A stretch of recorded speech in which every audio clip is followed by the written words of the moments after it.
Welcome to BaseballGuys.com. I'm your host on Around the Horn, Ray Flowers. Some names that you need to know, some names that could be dealt as we approach the trade deadline, which is fast approaching at the end of the month. Hunter Pence, biggest name on the market besides Carlos Beltran in terms of hitters that we've heard. The Astros apparently are willing to move him. Kind of find that odd. He's their best hitter at the moment. Been very consistent the past 3.5 years in the midst of his best season. I don't know whether it makes sense to deal your best player, but that's something that they'll have to decide. The Phillies apparently are interested. I guess they didn't learn their lesson when they centered a deal around Jay Happ.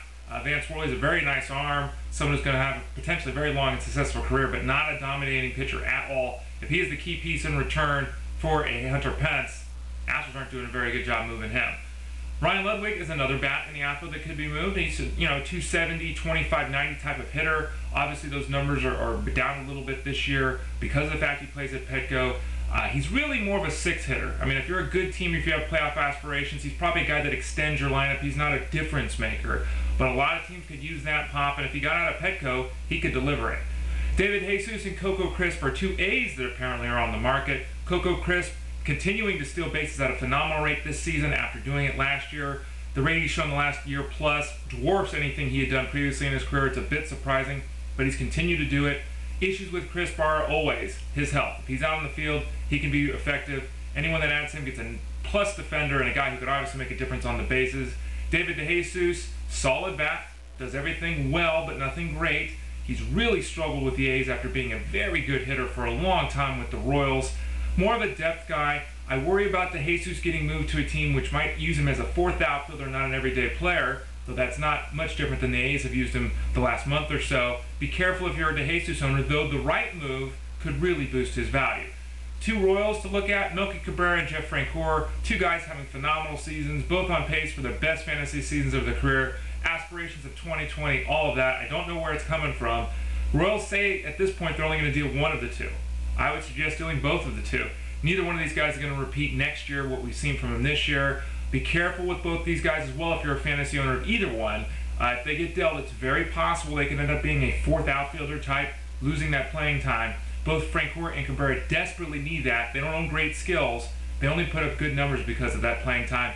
And then finally, Carlos Beltran is probably the biggest name on the market. He's going to go somewhere. I don't think the Mets have any hope of holding on to him, despite the fact they may hold on to Jose Reyes now for some vacillation on that point. Beltran's not stealing bases anymore, but his batting average, on-base percentage, slugging percentage, all slightly above his career norms. He looks fantastic with the bat in his hands. Look for him to bring a big return back to the Mets in a deal at the trade deadline. Pitchers, there's a few names, nothing that really jumps out at the moment on the starting hill. Slowey has been heavily scouted. He's a very good arm. He's had a lot of problems with injuries the past year and a half. Throws strikes, doesn't walk anyone. He's home run prone because of the fly balls he allows. So make sure that if he's dealt to a team that's going to insert him into that rotation, it's a park that favors pitchers and not the long ball, because that could be detrimental to him. But he could be a very nice addition in a deep mix league because Slowey is a fine major league pitcher, even though we haven't seen it from him this season. And then the situation in San Diego, Heath, Mike Adams, both these guys could be moved. There's a potential of Bell being dealt and Adams staying and remaining the closer. There's the potential that Adams gets dealt and Bell stays and remains the closer for the Padres, and both guys could get dealt, which then would probably open up the bullpen for Luke Gregerson, I would assume at the moment, to take over in the ninth inning for the Padres. Both Bell and Adams, tremendous arms. Adams, one of the best closers in baseball the last couple of seasons.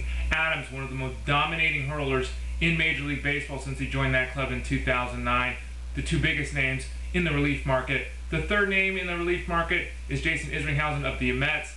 The Mets did an about-face, according to John Heyman of SI. They're going to hold on to Isgrinhausen.